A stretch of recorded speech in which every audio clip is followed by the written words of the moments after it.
안녕하세요. 저는 서울에 사는 40대 초반 여성입니다. 현재는 아들 하나와 남편, 이렇게 세 식구가 함께 살고 있어요. 사실 저는 딸도 낳고 싶었는데 슬프게도 생기지 않아 제 계획과는 달리 세 식구가 되었네요. 저는 원래 어렸을 때부터 아이를 많이 낳아서 부쩍부쩍한 가족을 만드는 게 꿈이었거든요. 그 이유 중에 하나는 제가 외동딸이라는 것이었습니다. 다른 사람들은 외동딸이라고 하면 사랑만 받고 자라서 좋겠다고 하지만 저는 외로움이 조금 더 컸던 것 같아요. 그래서 저는 나중에 결혼도 일찍 하고 또 아이도 많이 낳아야지 했던 것 같아요. 뭐 결과적으로는 그렇게 되지 못했지만 말입니다. 남편과 결혼하겠다고 결정적으로 마음먹게 되었던 일도 시댁에 처음 인사를 가던 날이었습니다. 남편은 위로 형과 누나가 하나 있고 아래로는 여동생도 하나 있거든요. 굉장히 식구가 많았어요. 단순히 많기만 했던 건 아니고 다들 사이가 굉장히 좋아 보였습니다. 다들 화기애애 좋은 이야기들을 하고 웃고 떠들고 첫 번째 인사를 간 날 남편의 식구들에게 굉장히 좋은 인상을 받았어요. 그리고 생각했습니다.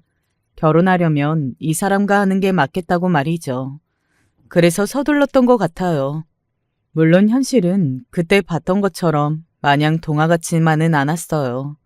물론 시댁 식구들이다 보니 힘들 때도 저에게 스트레스가 되었던 날도 있기는 했지만 그래도 대체적으로는 크게 불만은 없었습니다. 단 한 사람만 빼고 말이죠. 남편에게 형이 하나 있다고 했잖아요. 그 형, 그러니까 저에게는 아주버님 되시는 분이 조금 잘나긴 했어요. 좋은 대학을 나왔고 좋은 회사를 다니고 있습니다. 뭐 저희 남편도 좋은 회사에 다니고는 있지만 아주버님은 흔히들 이야기하는 엘리트 코스였어요. 부서나 직급이나 승진하는 거나 임원을 다는 게 거의 확실시되는 그런 직원 말입니다. 그리고 장가를 굉장히 잘 갔습니다. 이게 뭐 보는 사람에 따라서 굉장히 잘 갔다고 볼 수 있는 집안으로 갔어요. 저에게 손윗동서 되는 형님이 굉장히 부자였거든요. 이미 친정에서 50억이 넘는 재산을 상속받았고 앞으로는 더 받을 거고 말이죠. 물론 사람에 따라서 단순히 돈이 많은 걸로 장가를 잘 갔다고 하면 그럴 수는 있겠지만 저는 그렇지 않다고 생각하기는 합니다. 형님 성격이 많이 안 좋았거든요. 굉장히 못된 사람이었어요. 물론 지금도 그렇고 말이죠. 동서는 정말 시집을 잘 온 것 같아. 네, 저는 이렇게 북적거리는 집안으로 늘 시집 오고 싶었는데 제 복이죠. 아니, 그게 아니라 동서같이 없는 집안에서 어떻게 이런 집안으로 시집을 올 수 있지? 라는 뜻인데? 그런 말을 그냥 사람 앞에 대놓고 하시는 분이셨어요. 어떤 분이신지 조금은 짐작 가능하신가요? 물론 저도 그런 말을 처음 들었을 때는 굉장히 많이 놀랐습니다. 그런데 형님은 자신보다 가진 것이 없거나 모자라 보이는 사람들을 무시하는 게 일상 같은 사람이었어요. 어느 날은 이런 적도 있습니다. 가족이 다 같이 모인 날 함께 밥을 먹고는 거실에서 텔레비전을 보고 있었거든요. 시아버지가 다큐멘터리를 좋아하셔서 그걸 보는 중이었는데 굉장히 어렵게 사는 사람들이 나왔었어요. 하지만 열심히 사는 모습에 저는 울컥 눈물이 나왔었는데 형님이 이러는 겁니다. 아니, 저렇게 없이 사는 걸 왜 굳이 전시하는지 모르겠네. 형님의 그 말에 시아버지가 말했어요. 전시가 아니라 그냥 사람 사는 모습이잖니. 좋은 것만 보고 포장된 것만 보고 사는 게 더 이상하지 않아. 그리고 저 사람들 자기들은 행복해하며 잘 사는구만. 저 정도 없이 사는데 정말 행복할 수 있을까요? 저것도 다 꾸며낸 것 같은데. 뭘 그렇게 꼬아보니?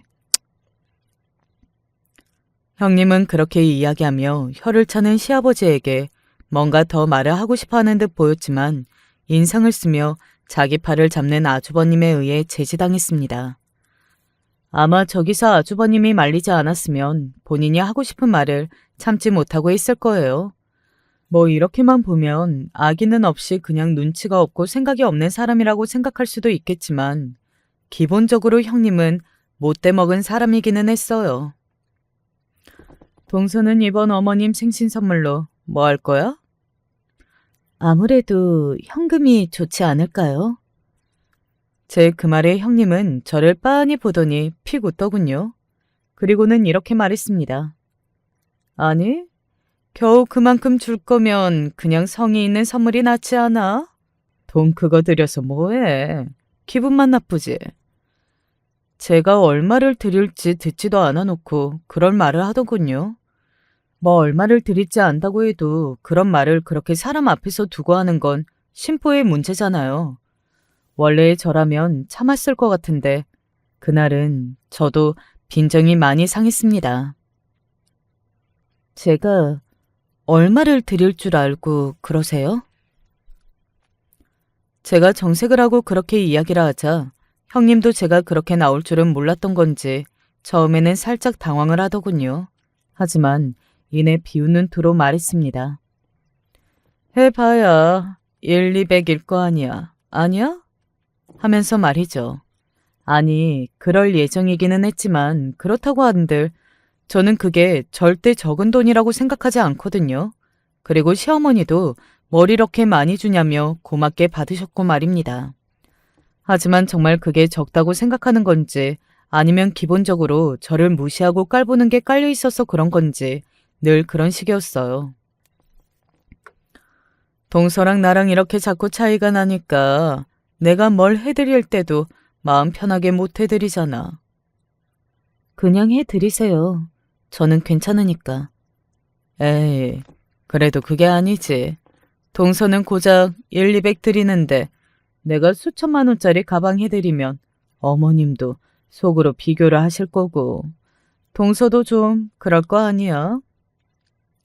사실 본인도 그 정도는 해드릴 생각이 없으면서 저를 무시하려는 마음에서 한 말이라는 걸 뻔히 알고 있었기 때문에 웃음이 나왔습니다. 그래서 제가 먼저 선수를 쳤던 적도 있어요. 저는 정말 괜찮은데 제가 어머님한테 이야기해 볼게요. 형님이 이런 선물을 하고 싶어 하시는데 제가 그만큼 못 해드려서 혹여나 비교될까봐 못 사드리는 거라고. 어머님은 어떠시냐고 말이에요. 형님은 당황하는 게 보였습니다. 아니, 뭘 그렇게까지? 아니, 저는 정말 괜찮고 저희 어머니도 그러실 분이 아니라는 걸 제가 알아서 드리는 말씀이에요. 그니까 이번 생신 때는 해드리고 싶다는 가방 꼭 해드리세요. 저는 정말로 진짜로 괜찮아요. 그리고 빼도 박도 못하게 시어머니에게도 말했습니다. 어머님, 형님이 어머니한테 정말 좋은 가방을 해드리고 싶은데 저희 집 형편이 그렇지 못하니까 제가 속상해하고 어머님이 혹시나 속으로 비교 같은 걸 할까봐 못 해드린다고 하더라고요. 그래서 제가 저희 어머님은 절대 그러신 분 아니니까 꼭 해드리라고 말씀드렸어요. 그 말에 시어머니가 손을 저으셨습니다. 아이고, 비교라니 그 무슨. 그리고 선물은 형편에 맞게 해주는 거지 무리하고 그러는 거 아니다.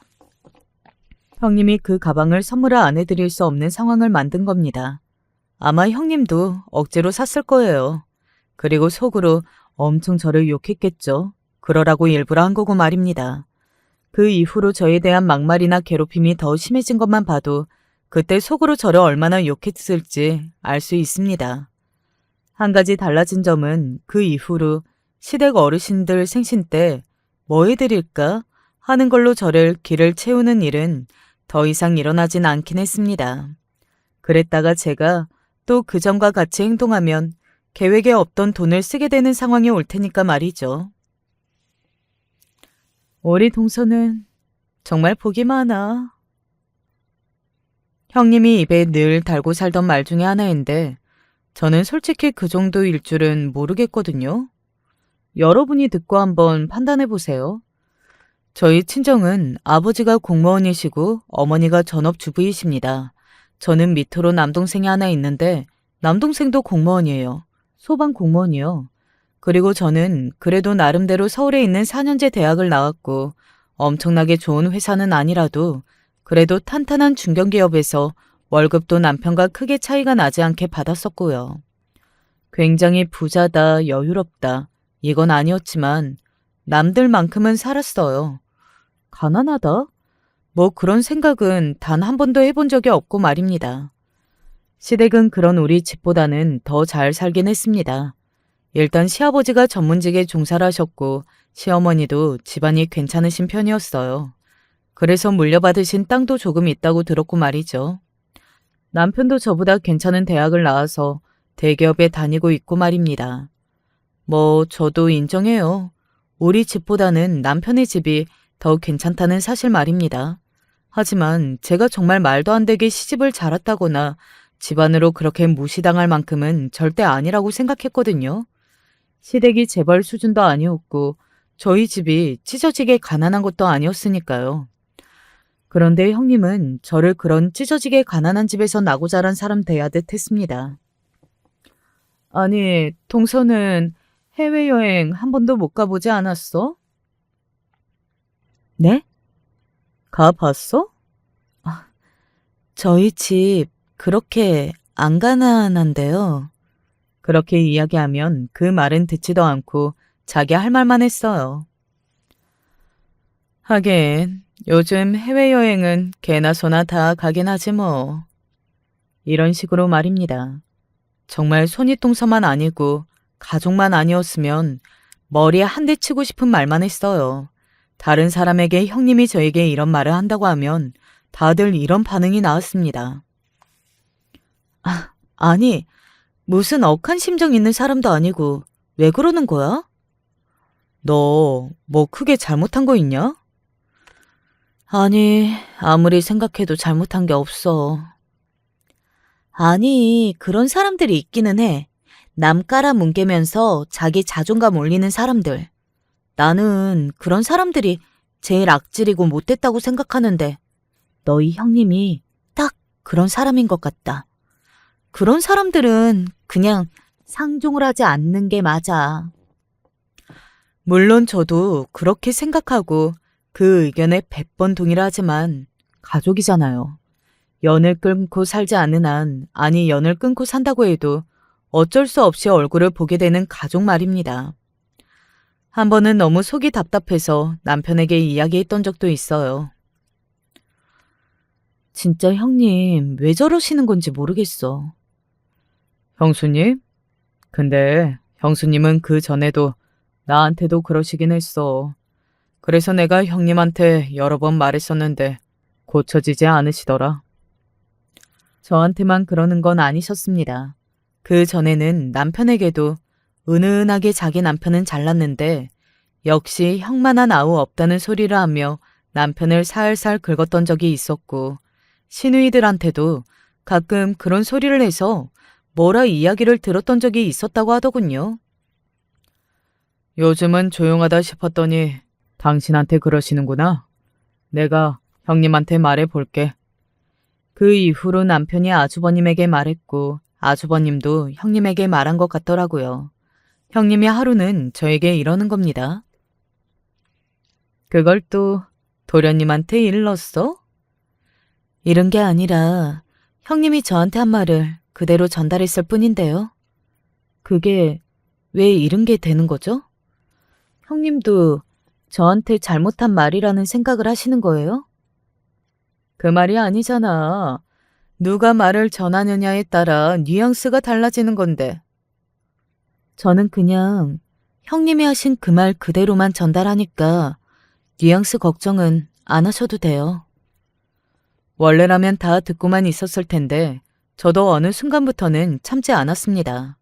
계속 참고 들어줬더니 사람을 무슨 호구로 아는 것도 아니고 나날이 더 심해지기만 할 뿐 더 좋아지지는 않더라고요. 그래서 저도 할 말은 하고 지냈던 것 같아요. 그리고 형님이 기가 죽게 된 결정적인 사건 아닌 사건이 하나 있기는 했습니다. 바로 자식들에 관련된 것이었어요. 아이고, 선우는 어쩜 이렇게 공부도 잘하고 말도 예쁘게 앓고. 우리 집안의 보배다, 보배야. 저희 아들이 참 잘났었거든요. 공부도 잘하고 말도 참 예쁘게 했어요. 그래서 어른들의 사랑을 거의 독차지했다고 해도 과언이 아닙니다. 뭐 시어머니나 시아버지는 대놓고 차별하시는 분들은 아니셨지만 그냥 눈에 보이긴 했어요. 저희 아들을 더 예뻐하는 건 말이죠.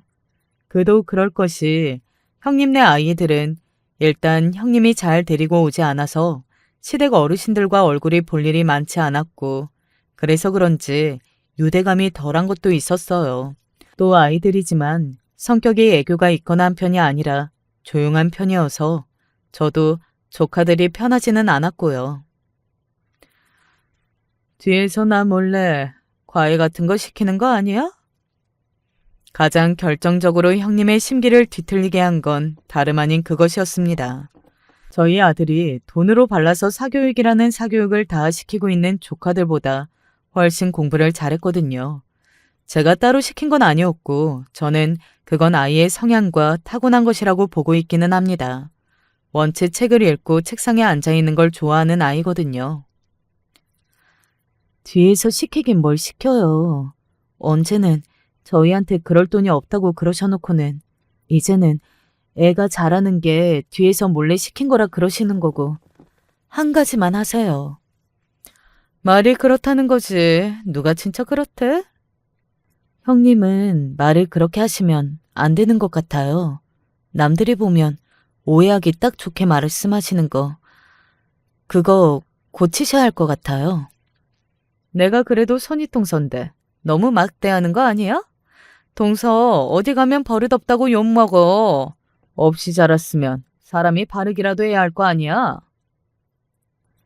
저 형님한테만 이래서 밖에 나가면 다들 칭찬만 하니까 걱정하지 않으셔도 돼요. 나한테만 그런다고? 저는 저한테 막대하는 사람한테만 막 나가거든요. 형님은 이를 꽉 깨무는 게 보였지만 별다르게 더 난리를 치지는 않았습니다. 아무래도 제가 틀린 말을 하지는 않았으니까 말이죠. 하지만 그 뒤로도 더 심해졌으면 심해졌지 나아질 기미는 보이지 않았어요. 제 생각에는 저희 아들이 공부를 잘하는 게 형님에게는 굉장히 스트레스와 또 열등감을 주는 부분이었지 않았나 하는 생각이 듭니다. 저희 아들이 초등학교 고학년이 되면서부터는 더더욱 심해졌어요. 아이고, 선우가 글쎄 학교에서 중학교를 말이야. 저희 아들이 그 동네에서 공부 잘하는 아이들만 가기로 유명한 중학교를 목표로 공부시켜보는 게 어떻겠냐는 제안을 들은 겁니다. 사실 저는 그만큼의 욕심은 없었거든요. 애초에 아이를 공부하라고 닥달을 했던 적도 없었고 그냥 본인이 좋아해서 한 거였으니까 말입니다. 그래서 그 중학교에 대한 이야기를 들었을 때도 정말이지 아무런 감흥이랄 게 없었습니다. 하지만 형님은 그게 아니었던 모양이더라고요. 뭐라고? 선우가? 정말 놀란 얼굴을 했습니다. 나중에 알고 봤더니 조카들은 둘 다 형님이 그 학교를 너무나 보내고 싶어 했지만 학교에서도 학원에서도 가망성이 없다는 이야기를 들었었다고 하더라고요. 그런데 저희 아들은 선생님들이 먼저 나서서 그런 이야기를 했으니 형님으로서는 충분히 기분이 좋지 않을 만하기는 했어요. 동서, 정말로 선우 따로 학원 안 보내고 과외도 안 시키는 거 맞아? 제가 그럴 돈이 어딨어요. 형님이 매번 말씀하시는 거였잖아요. 저희 집은 돈이 없어서 그 정도의 교육은 못한다는 건 말입니다. 언제는 그걸로 꾸준하게 무시를 해와놓고선 이제 저희 아들이 자라니 그런 것 때문이라고 생각하고 싶어 하는 것 같더라고요. 그런 제 대답에 형님이 인상을 팍 썼습니다. 그리고는 말했어요. 할 게 뭐야. 요즘은 빚내서 애들 학원비에 쓰는 부모도 많다던데. 저는 그런 미련한 짓 안 해요. 아니면 어떻게 그 학교를 보내라는 말을 들어? 그 학교는 사교육 없이는 보낼 수가 없는 학교인데? 애가 싹이 보이니까 본격적으로 교육을 해보면 어떻겠냐는 말을 들은 것뿐이에요. 이제 4학년 됐는데 당장 내일 중학교를 갈 것도 아니고 왜 이렇게 앞서 나가세요? 그런 제 말에 형님은 어딘가 안심을 한 듯 저에게 떠보듯 물어보더군요. 그래서 선우, 학원 보낼 거야? 아마 형님은 당연히 제가 안 보낼 걸로 생각하고 또 보내지 말길 바라는 마음으로 물어본 걸 겁니다. 그 마음이 정말이지 훤히 보였어요. 물론 저와 남편은 무리해서까지 아이를 그런 학교에 보낼 필요는 없다고 생각하는 사람들이었지만, 그리고 그 마음은 앞으로도 변함이 없을 테지만, 형님의 그 속이 뻔히 보이는 물음에 순간 빈정이 상한다고나 해야 하나? 반감이 들어서 아니요, 보내려고요 라는 말이 목 끝까지 차올랐어요. 제가 아무 말 하지 않고 있으니 형님은 어딘가 살짝 불안한 얼굴로 한 번 더 묻더군요. 정말 속마음이 빤히 보여서 우습게까지 했습니다. 안 보낼 거지? 저나 그이는 그렇게까지 해서 그런 학교를 꼭 보내야 하나 하는 생각을 하고 있기는 한데, 선우랑 어머님, 아버님 생각은 조금 다르긴 해서 고민 중이에요. 이건 형님이 괘씸해서 한 말이 아니라 사실이었어요. 저희 아이는 아이가 공부하는 걸 좋아했습니다. 그래서 그 이야기를 선생님께 듣고 기분 좋아하고 가고 싶어 하는 게 눈에 보였고 말이죠. 그리고 시어머니도 이렇게 말씀하셨거든요. 아이가 재능이 있고 또 하고 싶어 하는데 돈 때문에 걱정이 되는 거면 우리가 다 해줄 수 있으니 그 부분은 걱정하지 않아도 된다. 그래, 이 정도로 잘하는 애 썩히면 그것도 안 되는 거야. 그 모든 이야기를 형님께 해줬어요. 일부러 열받으라고 해준 이야기긴 합니다. 뭐 사실이기도 했지만요. 그리고 제 예상대로 형님은 정말로 화가 많이 나신 듯 했어요. 자신의 아이들에게 그런 말을 한 번도 해준 적이 없으면서 저희 아들에게만 그런 이야기를 하는 시부모님께 말이죠.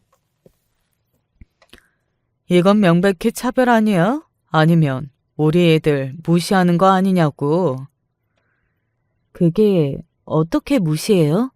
형님네는 형님이 애들 교육을 알아서 잘 시키고 있고, 게다가 형님이 부자이시니까 그 부분은 알아서 하실 거라고 생각하신 거죠.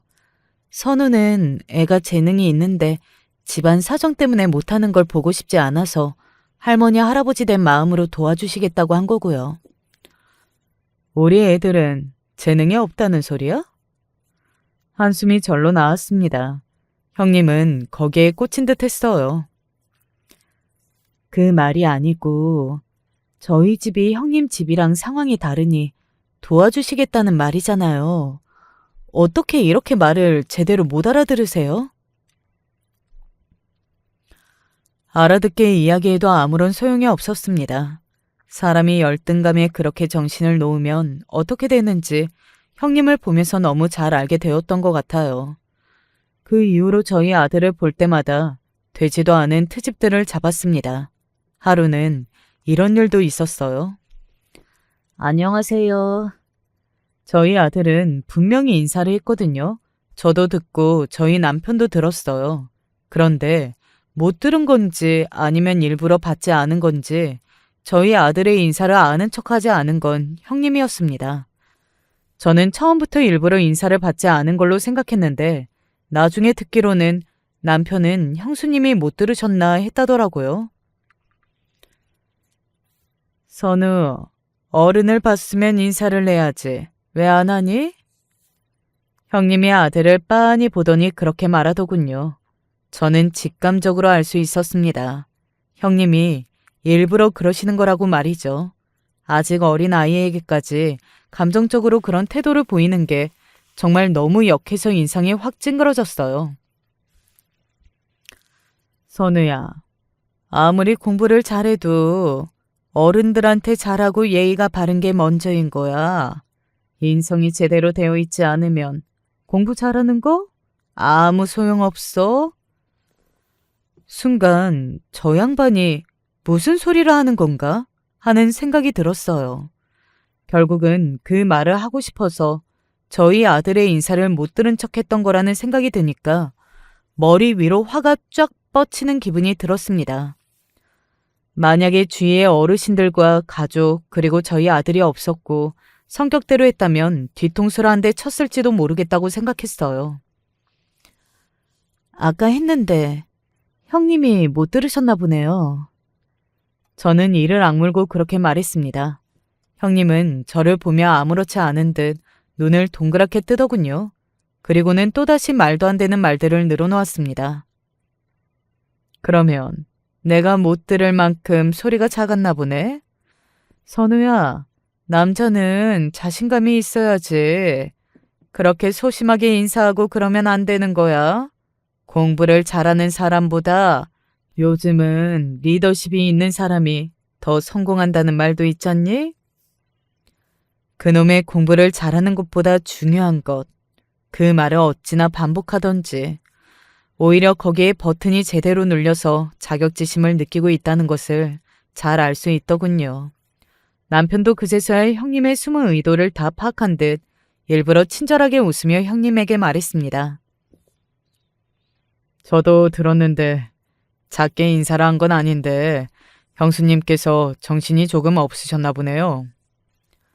저희 남편은 평소에 그런 이야기를 하는 사람이 아닙니다. 불편한 심기를 드러내는 사람도 아니고 말이죠. 그런데 그날은 남편도 기분이 매우 나빴나 보더라고요. 그리고 형님의 그 심보가 너무 보이기도 했을 거라고 말이죠. 그래서 참지 못한 것 같았습니다. 아니, 뭘 도련님까지 그렇게 나서서. 형님은 남편까지 그렇게 나오니 당황하긴 한 것 같더라고요. 남편의 그런 모습은 아무래도 처음 보는 거긴 했을 겁니다. 형님은 그런 남편을 잠시 바라보다가 픽 웃고는 말을 이었어요. 아니, 뭘 또 도련님까지 나서서 애를 그렇게 감싸고 도세요? 그렇게 애를 무조건적으로 감싸는 게 좋은 건 아니라니까요. 버릇 나빠져요. 정말이지. 제가 기가 막히고 코가 막힌다는 말을 이럴 때 하는 거구나 싶어서 어이가 없었던 기억이 납니다. 버릇이 없어지다뇨? 그리고 우리가 감싸고 돌았다뇨. 그냥 아이가 인사를 했으니까 했다고 한 거였고, 그리고 누가 봐도 형님의 아기가 넘쳐 보여서 한마디 한 거 가지고 어디까지 가나 싶더라고요. 그리고 제가 이런 말까지는 안 하려고 했는데 정작 버릇이 없는 건 형님네 아이들이었어요. 저는 참지 못하고 질렀습니다. 지금 저희 애한테 버릇없다 그러신 거세요? 아니, 그렇게 될 수도 있다는 거지. 동설한 도련님이 이렇게까지 싸고 돌면. 그 말에 제가 형님 보라고 일부러 비웃듯 픽 웃었습니다. 그걸 지금 형님이 저한테 하실 말씀은 아니지 않아요? 뭐? 동서, 지금 그게 무슨 말이야? 무슨 의미인 거야? 아마 형님은 한 번에 알아들었을 겁니다. 자기 자식을 두고 하는 말이라는 것을 말이죠. 평생 가야 어른들한테 먼저 인사하는 법이 없고 뚱하게 앉아있기만 하고 뭘 받아도 감사합니다. 한 번 제대로 한 적 없어서 매번 시아버지에게 잔소리를 듣는 건 다름 아닌 형님의 자식들이었어요. 그걸 형님은 누구보다 잘 알고 있었고요. 평생 가야 저는 정아정수한테 먼저 인사 한번 받아본 기억이 없는데 형님이 그런 말씀을 하시니까 제가 웃음이 나오겠어요? 안 나오겠어요? 제 그 말에 형님이 부끄러운 건지 아니면 화가 나는 건지 얼굴이 붉게 달아오르는 게 눈으로 보였습니다. 지금 말 다 했어? 형님은 아마 다른 반박할 말이 없었을 거예요.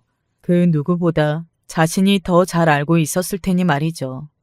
늘 조카들 보고 버릇 없다는 이야기가 나오면 아이들은 그래도 된다, 크면 철들 거라고 자기 자식들 편을 들었으니까요. 그런 사람이 지금 매번 꼬박꼬박 인사하고 살갑게 구는 우리 아들에게 그런 말을 한 거니 제가 화가 나겠냐고요, 안 나겠냐고요. 덜했으면요? 아니, 지금 보자 하니까. 그때였어요. 이것들이 보자 하니까 니들 눈에는 내가 안 보이니? 시어머니가 나섰습니다. 형님은 뭔가 더 말을 하고 싶어 하는 게 보였지만 삼킬 수밖에 없었을 거예요. 이러나 저러나 시댁 어르신들이기도 했고 아주버님이 시부모님께 무척 잘했으며 또 시댁 어르신들이 그래도 물려줄 재산이 좀 있으시기도 했거든요.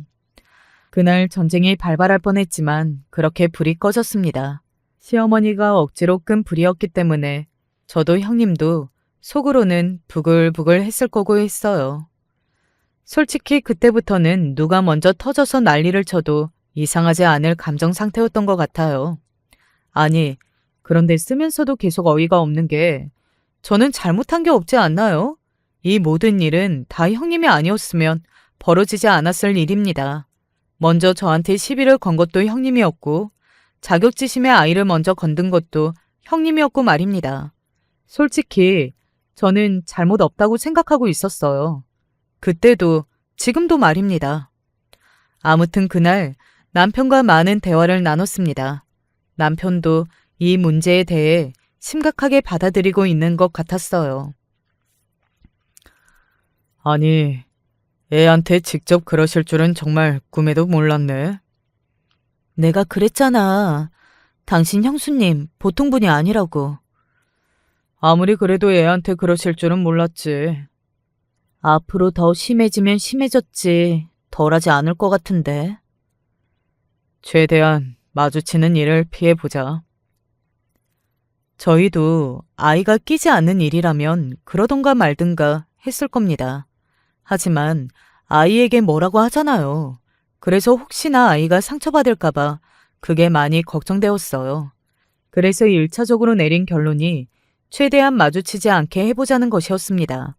뭐 그것도 얼마 지나지 않아 지켜지지 않았지만 말입니다. 그날 시어머니에게 저와 형님이 둘 다 뭐하는 짓이냐는 이야기를 들었던 날 시아버지는 외출하셨다가 늦게 오시는 바람에 그 광경을 보지 못하셨거든요. 그때는 그게 다행이라는 생각을 했었는데 그 뒤에 일어날 사건을 차마 예측하지 못하고 그랬던 거였습니다. 그 뒤에 정말이지 엄청난 일이 일어났거든요. 지금부터는 그 사건에 대해 이야기해 볼게요. 그날은 시아버지가 다 불러들인 날이었습니다. 저희가 계속 함께 만나는 걸 은근히 피하자 시아버지가 이러다가 손주들 얼굴 까먹겠다고 다 데리고 오라고 엄하게 이야기하셨었어요. 단호하게 그렇게 말씀하시는데 차마 거절할 수 없었습니다. 명분도 없었고요. 그래서 어쩔 수 없이 시댁으로 갔어요. 그래도 아버지까지 다 계시는데 형수님도 조심을 하시겠지. 그리고 내가 어제 형님이랑도 통화했어. 종잡을 수 없는 분이라. 저희는 할 수 있는 건 다 했어요. 아들에게 인사도 잘하라고 이야기했고 또 남편은 아주버님과 통화도 했고요. 무엇보다 시아버지가 계시니 형님도 조심하지 않을까 하는 생각을 했습니다. 저희 시아버지가 화가 나시면 굉장히 무서우시거든요. 그래서 형님도 늘 조심했고 말이죠. 그래서 불안한 마음이 없는 건 아니었지만 설마 했던 것 같아요. 물론 그 설마 했던 마음이 맞았고 그 일은 일어났지만 말입니다. 처음에는 평화로웠습니다. 저희 아들도 들어서자마자 어른들에게 다 인사를 했어요. 형님과 아주버님께 동시에 했는데 아주버님이 그래, 선우도 왔니? 하면서 인사를 잘 받아주시는 바람에 형님도 받을 수밖에 없었습니다. 바로 옆에 있었기 때문에 모르는 척할 수도 없었고요. 그리고 저희 아들은 조용히 앉아서 어른들의 말을 들으며 밥이다, 과일이다 그런 것들을 먹고 있기만 했고 말이죠. 아, 하나 달라진 점이 있다면 그날은 조카들이 저를 보자마자 꾸벅하고 인사를 하기는 하더라고요. 아마 그쪽 집안에서도 아이들에게 인사를 하라는 말을 한 것 같았습니다. 속으로 웃음이 나왔지만 티를 내지 않고 그냥 웃으면서 받아줬어요. 밥을 먹고 과일까지 먹는 그 순간에도 평화로워서 속으로 안심했습니다. 오늘은 이렇게 조용히 넘어갈 수 있겠다고 말이죠. 그런데 갑자기 시아버지가 이런 말씀을 하셨어요. 우리 선우, 치킨 안 먹고 싶으냐? 하고 말이죠. 저요? 밥 먹어서 괜찮은데? 아니다. 내가 우리 선우 먹는 거 보고 싶어서 그런다. 텔레비전에 누군가가 치킨을 맛있게 먹고 있는 것을 보고 저희 아들이 입맛을 다셨나 보더라고요. 그리고 그 모습을 시아버지가 봤고 말이죠. 안 그래도 예뻐 죽겠는 손주를 오랜만에 보셨으니 당연히 그런 모습을 보고는 사주고 싶으셨을 겁니다. 시간이 늦었는데요. 저는 한시라도 빨리 이 자리를 파하고 싶은 마음에 시아버지를 그렇게 한번 말렸지만 소용이 없었습니다. 뭐가 늦었다고 그러니? 아직 8시밖에 안 됐는데. 내일 일요일이지 않니? 그렇게까지 단호하게 말씀하시는데 어떻게 거절하겠어요? 저는 웃으면서 고개를 끄덕이는 것 말고는 할 수 있는 게 없었습니다. 그저 이 상황도 평화롭게 지나가길 바랄 뿐이죠. 하지만 그 순간 본능적으로 살핀 형님의 얼굴을 보고는 불안함을 느껴야만 했어요. 형님의 표정이 좋지 않았거든요. 아마 시아버지가 저희 아들만 너무 싸고 도는 것 같은 그 모습에 빈정이 상한 듯 보였습니다. 그리고 치킨이 도착했어요. 다 같이 먹자. 저는 소파에 앉아있는 조카들을 향해 말했어요. 조카들이 내려와 식탁에 앉았습니다. 그러고는 치킨을 먹기 시작했어요. 저는 배가 불러서 그냥 깨작거렸고 그건 다른 어른들도 마찬가지였습니다. 그리고 아들이 닭다리 하나를 먹었어요. 저희 아들이 닭다리를 좋아하고 조카들이 가슴살 같은 퍽퍽한 부분을 좋아하는 걸 자기들끼리는 물론이고 저도 형님도 또 남편도 아주버님도 시댁 어르신들도 다들 알고 있었습니다. 다 함께 치킨을 먹은 적이 그 전에도 꽤 많았거든요. 그래서 모두가 알고 있는 사실이었어요. 아들 아이는 평소에 하던 대로 닭다리 하나를 맛있게 집어 먹었습니다. 그 모습을 바라보는 시아버지의 눈에 꿀이 뚝뚝 흘렀어요. 그리고 저는 정말 그러고 싶지 않았는데 저도 모르게 계속해서 형님의 반응을 살피게 되더라고요. 그건 형님의 눈치를 본다기보다는 지금 이 상황을 빨리 잘 끝내고 싶은 마음에 더 그랬던 거긴 했지만 말입니다. 그렇게 아들이 닭다리 하나 집어먹고 또 다시 다른 닭다리를 집어들었어요. 아마 평소라면 그 누구도 그것 가지고 뭐라고 하지 않았을 겁니다. 당연하죠. 모두 다 알고 있었으니까요. 아이 중에 닭다리 먹는 사람은 저희 아들밖에 없다는 사실을 말입니다. 그런데 그때까지 조용히 입을 다물고 있던 형님이 입을 열었습니다.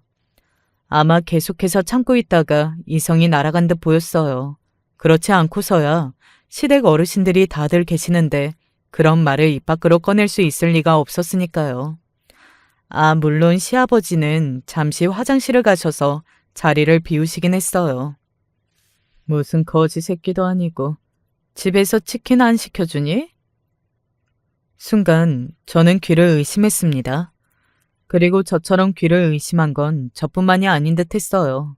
남편도 아주버님도 시어머니도 그리고 저희 아들과 조카들까지도 모두 형님을 지금 무슨 소리라 하냐는 얼굴로 바라봤습니다. 화장실을 가서 자리를 비운 시아버지를 제외한 모든 사람이 말이죠. 네 애미 닮아서 거지 새끼냐고. 닭다리를 혼자 2개나 다 먹는 건 어디서 배운 버르장머리야? 형님은 그렇게 이야기하며 저희 아들의 뒤통수를 쳤어요. 엄청나게 세게 때린 건 아니었지만 그렇다고 살짝도 아니었습니다.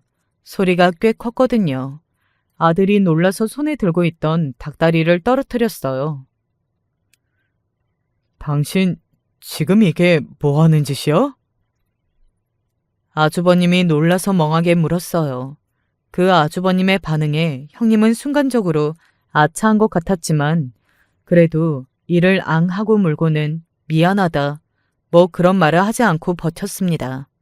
저는 순간적으로 이성을 났어요. 드디어 미치셨어요? 제 입에서 그런 말이 나갔거든요. 이번에는 모두의 시선이 저를 향했습니다. 뭐? 드디어 미치셨냐고요? 어떻게 애 얼굴에 손을 대세요?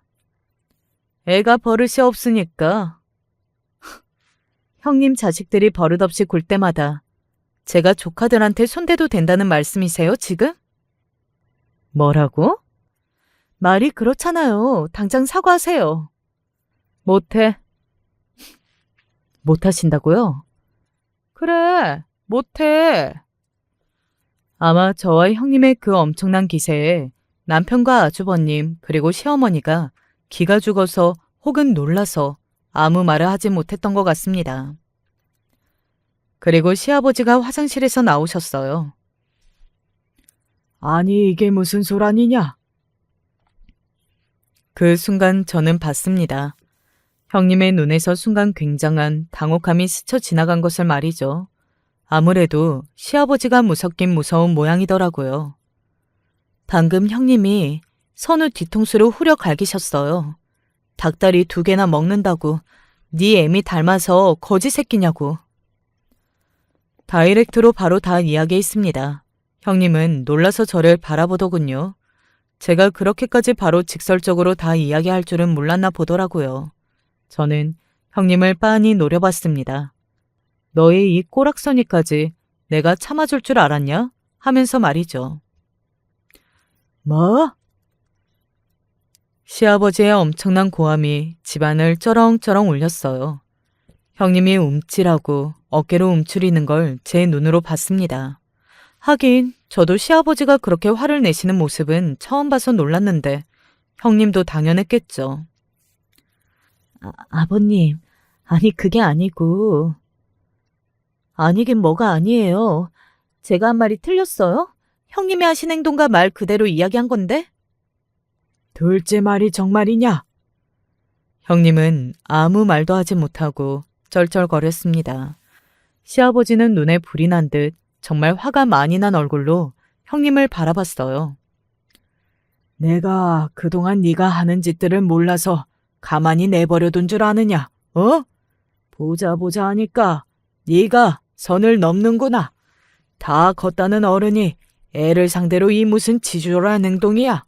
그런 엄마 밑에서 네 애들이 퍽이나 잘 자라겠다. 아버님, 말씀이 너무하신 거 아니에요? 형님이 너무하다며 울먹거리더군요. 자기가 한 말은 생각하지 않고 들은 말로만 그렇게 반응을 하는 것도 정말 기가 찼습니다. 네가 한 말은 생각 안 하고 당장 나가거라. 꼴도 보기 싫으니까. 당장 나가. 형님은 거의 쫓겨나듯 짐을 챙겨서 시댁을 나가야만 했어요. 정말 당장이라도 한 대 맞을 기세였기 때문에 안 나가면 안 되는 분위기이긴 했습니다. 재수 씨, 제가 대신 사과드리겠습니다. 선우야, 큰아빠가 너무 미안하다. 아니에요. 아주버님이 잘못하신 것도 아닌데요. 물론 아주버님도 미웠어요. 이렇게 될 때까지 뭐 했냐 싶기도 했고 말이죠. 하지만 제가 형님을 겪어봐서 알잖아요. 쉽지는 않았을 거라는 생각이 들기는 했습니다. 큰아빠, 저는 괜찮으니까 걱정하지 않으셔도 돼요. 아들이 그렇게 말했고 시아버지는 다시 한번 어떻게 애가 이러냐며 감탄하셨습니다. 일단 그날은 그렇게 마무리가 되었어요.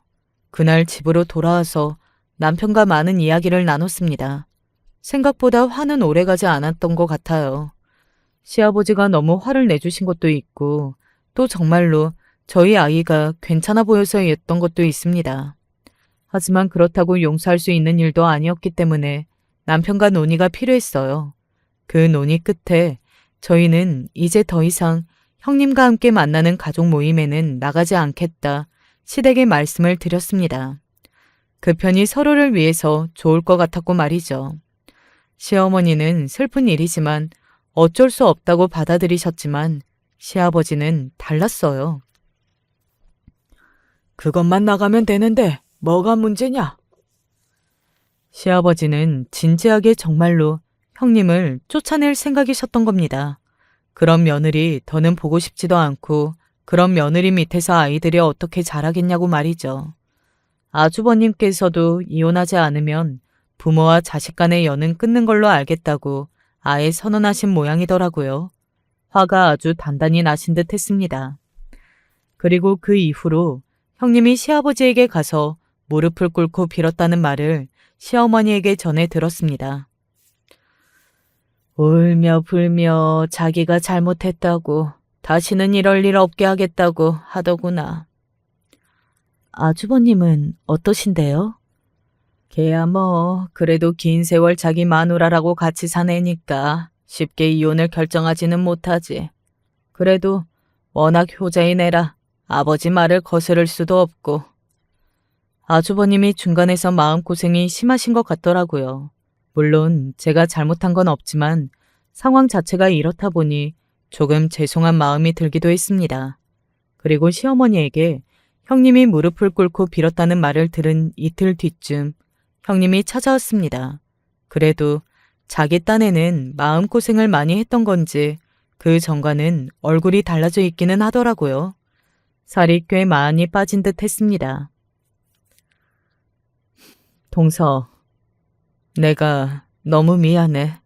한 번만 용서해줘. 그리고 선우한테도 내가 정식으로 사과할게. 앞으로는 이럴 일 없도록 할게. 그러니까 제발 아버님께 말 좀 잘해줘. 사실 형님이 불러내서 나갈 때까지만 하더라도 절대 무슨 말을 들어도 용서해주지 말자 라는 생각을 했었거든요. 하지만 사람의 마음이라는 게 눈앞에서 그렇게 힘들어하는 모습으로 앉아있으니 마음이 쓰이기는 했습니다.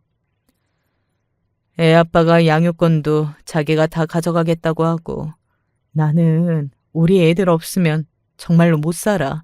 그러니까 한 번만, 응? 아주버님이 정말로 이혼을 진지하게 생각 중이고 또 그 부분에서도 형님과 이야기를 나누는 중인 것 같더라고요.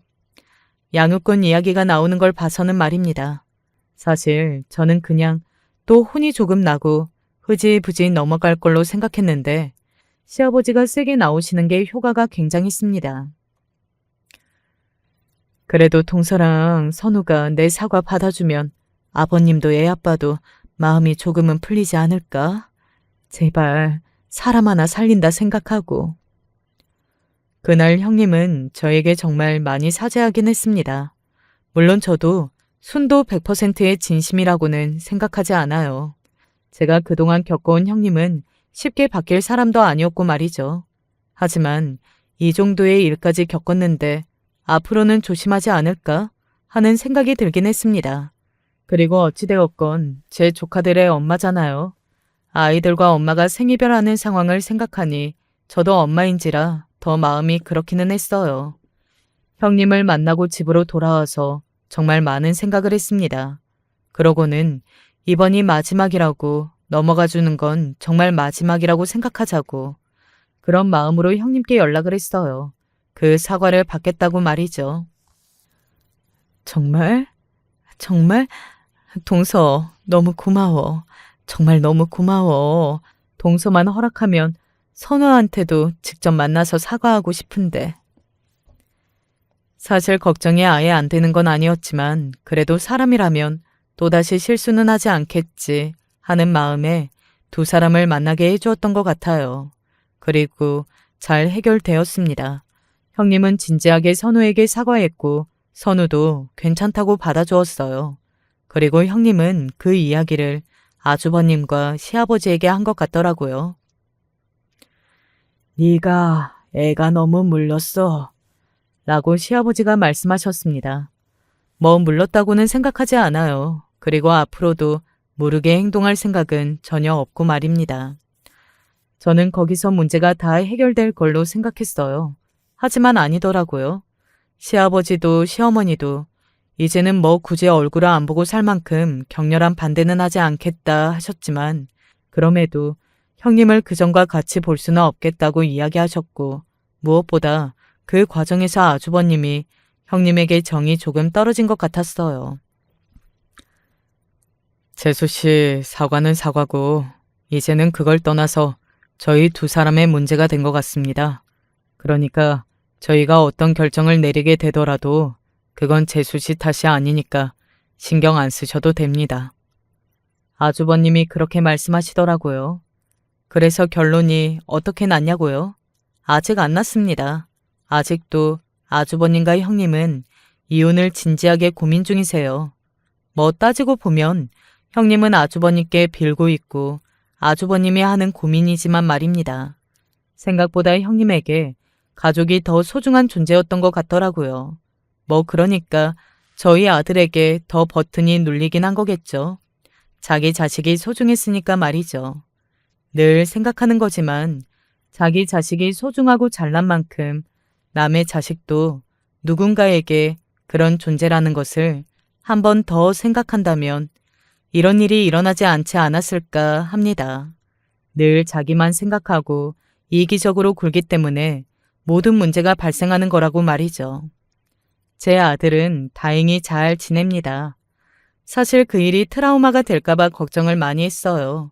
그런데 얼마 전에 치킨을 시켜달라고 하고 잘 먹는 걸로 봐서는 그렇지는 않은 것 같아서 마음이 놓이기는 하더군요. 그 일이 트라우마가 되었다면 치킨을 시켜달라는 말은 하지 못했을 테니 말입니다. 아주버님과 형님이 정말 이혼하게 될지 아닐지는 저도 정말 모르겠습니다. 그냥 하는 말이 아니라 정말로 잘 모르겠어요. 저라도 제 배우자인 남편이 어린아이에게 그런 짓을 저지르면 정이라는 정은 다 떨어져서 이혼하고 싶을 것 같기는 한데 그래도 함께 살아온 세월이라는 게 있잖아요. 게다가 두 사람 사이에는 아이들도 있고 말이죠. 쉬운 문제는 아니니까요. 이건 더 지켜봐야 결론이 날 것 같습니다. 질투가 사람을 참 이성을 놓게 만드는 것 같아요. 물론 그렇다고 해도 형님처럼 행동하는 사람은 많지 않지만 말입니다. 늘 정신 바짝 붙잡고 살아야 할 것 같아요. 저도 혹시 질투심 같은 걸로 누군가를 상처 주는 행동을 할 수 있잖아요. 이야기가 너무 길어진 것 같네요. 제 이야기는 여기까지입니다. 뭐 아직 확실하게 시원한 결론이 나지 않았지만 저는 제 할 말을 다하고 잘못에 대한 사과도 받았으니 저로서는 나름대로 후련한 결말이기는 해요. 들으시는 분들은 어떻게 생각하실지 모르겠네요. 이제 그만 사연을 줄여야 할 것 같습니다. 요즘 날씨가 참 좋더라고요. 뭐 물론 미세먼지가 많은 날도 있기는 하지만 말이죠. 미세먼지가 없는 날 산책 겸 걸으러 나가보세요. 저도 오늘 그렇게 했는데 마음 정리가 많이 되었던 것 같습니다. 그래서 이 사연을 쓸 생각도 했고 말이죠. 마지막까지 들어주셔서 감사합니다. 늘 건강하세요. 안녕하세요. 저는 서울 광진구에 사는 아줌마입니다.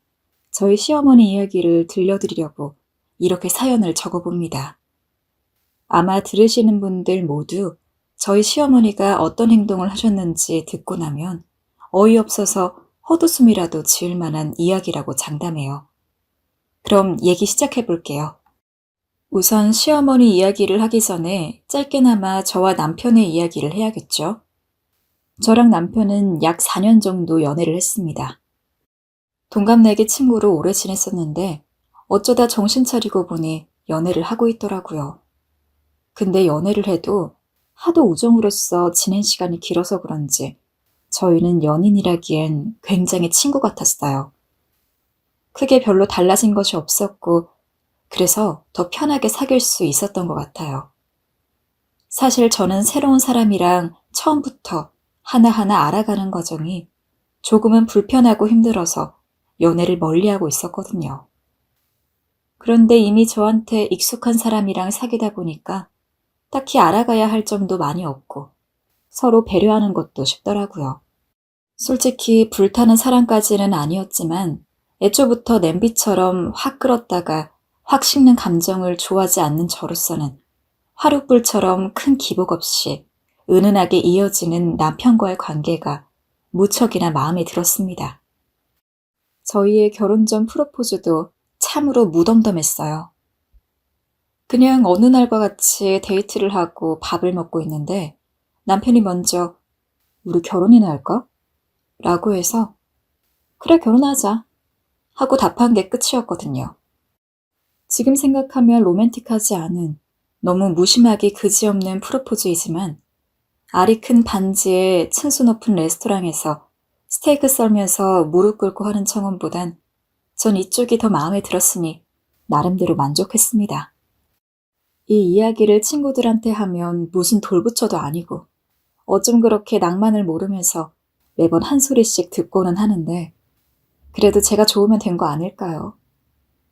아무튼 그렇게 프로포즈 아닌 프로포즈를 받은 후 저희는 본격적으로 양가 부모님에게 인사를 드리기 위해서 준비를 했습니다.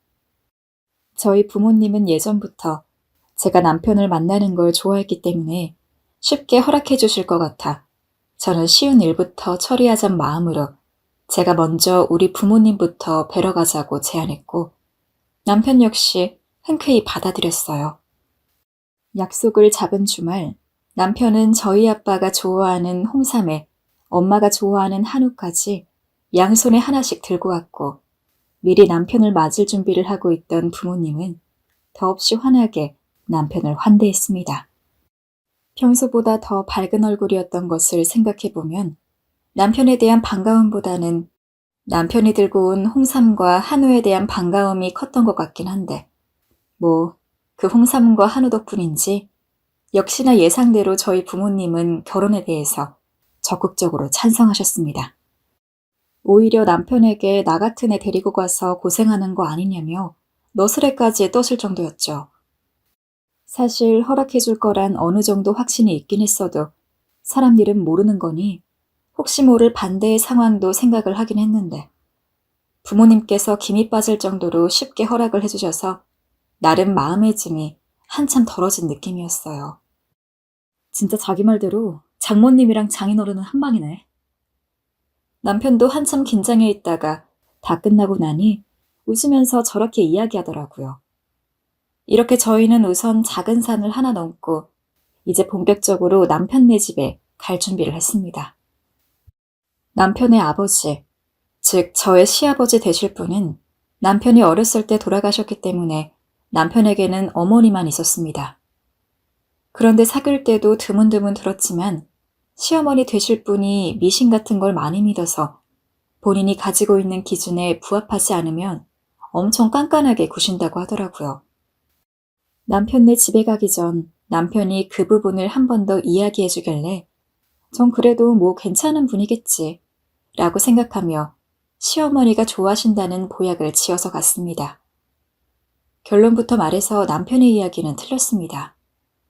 깐깐한 정도가 아니라 아주 그냥 지옥에서 온 야차인 줄 알았어요.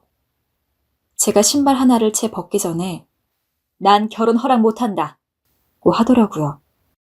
손에 들린 보약을 어정쩡하게 쥐고 있다가 일단 시어머니 드리려고 가져온 것이니만큼 조심스럽게 바닥에 내려놓고 남편 눈치를 보고 있는데 남편이 엄마 왜 또 그래? 눈치 보지 말고 그냥 들어와 라고 말해줘서 최대한 시어머니와 눈을 안 마주친 상태로 들어와 거실에 놓인 상 앞에 앉았습니다. 시어머니는 영 제가 탐탁지 않은 느낌이었지만 남편이 강경하게 나오니 어쩔 수 없다는 기세로 제 맞은편에 앉더라고요. 어머니, 안녕하세요.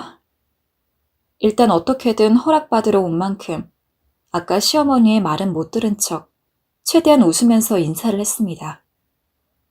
그런데 시어머니는 대꾸도 하지 않고 그냥 저를 여기저기 훑어보듯이 바라보시더니 역시 안 돼 라고 혼잣말을 하고는 남편에게 왜 하필 얘랑 결혼을 하려고 그러니? 라고 말하더군요. 순간 저는 어머니가 날 아나? 라는 생각이 들었죠. 얼굴을 본 건 이번이 처음이었고 그동안은 기껏해야 남편한테 조금 전에 들은 정보밖에 없을 텐데 어머니 말투를 듣지 않니 꼭 저에 대해서 엄청 자세하게 아는 것 같았거든요. 여러 가지 의문이 들었지만 일단은 결혼 허락이 중요하기 때문에 어머니, 제가 마음에 안 드시는 거면 어떤 게 문제인지 말씀해 주실 수 있을까요? 제가 최대한 고쳐볼게요. 하며 열심히 수그리고 시어머니 비위를 맞추려고 노력했지만 시어머니는 아주 단호하게 네 노력으로도 안 되는 거야 라고 단언을 하더군요. 조심스럽게 왜인지 여쭤보니 어머니는 이렇게 말했습니다. 내 얼마 전에 점을 보러 갔는데 내 아들이랑 궁합이 안 맞아. 그냥 안 맞는 정도면 말도 안 하지. 기가 세서 남편 잡을 먹을 상이라는데. 그런 애랑 어떻게 내 아들을 결혼시키니? 네? 들어보니 시어머니는 남편이 결혼할 사람을 데려온다고 하니 점집에 가서 저와 남편의 궁합이 어떤지 본 모양이에요. 그런데 점집에서 저랑 남편이 궁합이 엄청 안 좋은 데다가 제가 기가 엄청 세가지고 남편이 저 때문에 기도 못 펴고 살 확률이 높다는 이야기를 듣고 절대 결혼 허락 못하겠다고 마음을 다 잡으신 거였죠. 아니 미신 때문에 결혼을 반대한다니 황당했지만 시어머니가 너무 단호하게 나오시니 대체 어떻게 해야 할지 모르겠더라고요. 또 무슨 말을 해도 점이 그렇게 나왔다니 제 이야기는 들을 것 같지도 않으셨고요. 어찌됐든 허락을 안 해주시면 적어도 지금 당장 결혼하는 것은 요원해지는 일이었기 때문에 어떻게든 설득을 하고 싶었지만 뾰족한 수가 안 나서 한참 동안 침묵 속에서 머리를 굴리길 몇 분째 남편이 먼저 입을 열었습니다. 엄마, 대체 언제까지 점 같은 거 믿을 건데? 그동안은 그냥 엄마 자기 만족이라고 생각하고서 아무 말 안 했는데 이건 진짜 아니지. 엄마가 아무리 반대해도 나는 이 사람이랑 결혼할 거야. 결혼은 안 된다니까! 시어머니는 요지부동이었어요. 나중엔 아예 대화 자체를 하고 싶지 않다는 기세로 고개를 돌리더라고요. 한숨을 쉰 남편이 저보고 일단 오늘은 일어나자고 하며 제 손에 다시 보약을 들려주고는 집에 데려다 주겠다면서 밖을 나섰습니다. 생각지도 못한 시어머니의 반대에 기분이 조금 안 좋아져서 남편 손을 잡고 걷는 중에도 우울한 얼굴을 지으니 남편은 자기가 다 알아서 할 테니 일단 기다리고 있으라고 다음에 다시 한번 들리자면서 저를 달래주었습니다. 저도 걱정은 됐지만 지금 이 상황에서 제가 할 수 있는 건 아무것도 없는 것 같아서 최대한 긍정적으로 생각하려 애쓰며 다시 남편이 시어머니를 설득하고 연락하기만을 기다렸어요. 그렇게 한 일주일 정도 지난 뒤 남편이 전화를 걸어왔습니다. 설득했어. 이번에는 너한테 그런 이야기 안 하실 테니까 다시 인사드리자. 정말? 정말이야? 제가 정말이냐고 재차 묻자 남편은 그렇다고 했습니다.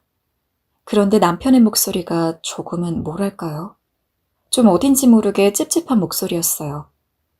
전 일단 불이 나게 제일 예쁜 옷을 차려입고 남편의 집으로 향했습니다.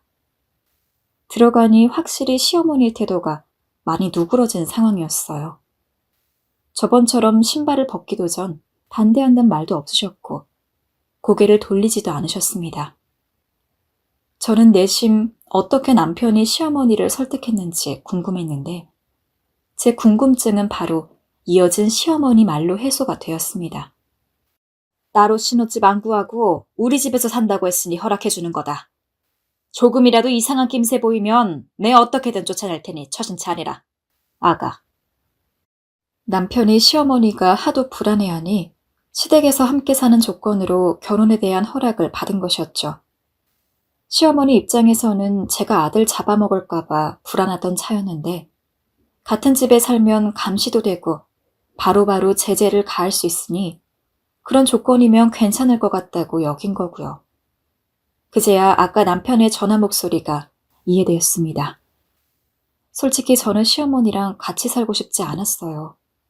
그런데 이대로 남편을 놓치고 싶지도 않았습니다. 그래서 그 자리에선 거절하지 못하고 그냥 인사를 드린 후 밖으로 나와 마음을 정리할 시간을 가졌습니다. 남편은 조용히 제 눈치를 보았어요. 자기야, 미안해. 미리 말하지 못해서. 우리 엄마가 하도 안 된다고 하니까 이 방법밖에 없었어. 나 시댁에 신혼집 차리고 싶진 않아. 자기도 알고 있잖아. 그래, 알지. 아는데. 남편은 한숨을 푹 내쉬었습니다. 남편 딴에도 저와 결혼은 하고 싶고 엄마가 주구장창 반대하니 생각해낸 방법이었던 거죠. 저 역시 그런 남편의 마음이 아예 이해되지 않는 건 아니었던 터라 더 뭐라 하지 않고 차라리 방법을 생각해 보기로 했습니다. 어머니의 마음을 돌릴 수 있는 다른 방법이요. 허나 남편과 제 머리가 그날 하루 종일 열심히 고민해 보아도 답이 나오지 않더라고요. 그때 남편이 조심스레 입을 열었어요. 자기야, 엄마가 그냥 자기를 지켜보는 정도면 크게 문제가 될 일은 없을 거야. 만약에 뭐라고 하면 내가 다 보호하고 막아줄게. 그리고 엄마도 우리가 결혼하고 자기한테 좋은 인상 가지면 마음도 풀릴 거니까. 그때가 되며 분가하는 게 어떨까? 결국 방법은 하나뿐이었습니다. 저는 남편의 말에 고개를 끄덕이며 수긍했고 최대한 긍정적인 미래를 그리며 애썼습니다. 그래도 남편을 키워주신 분이니 좋은 분일 거고 시집살이 시키거나 할 분은 아닐 거라고 다소 미신을 과하게 믿으시긴 하지만 내가 적절한 선에서 요구만 잘 들어드리면 될 거라고. 그러면 때를 봐서 분가를 하면 된다고요. 그렇게 자기 위로를 하면서 저는 시댁에 들어갈 준비를 했죠. 이를 알게 되신 부모님께서는 역시나 반대가 심하셨습니다.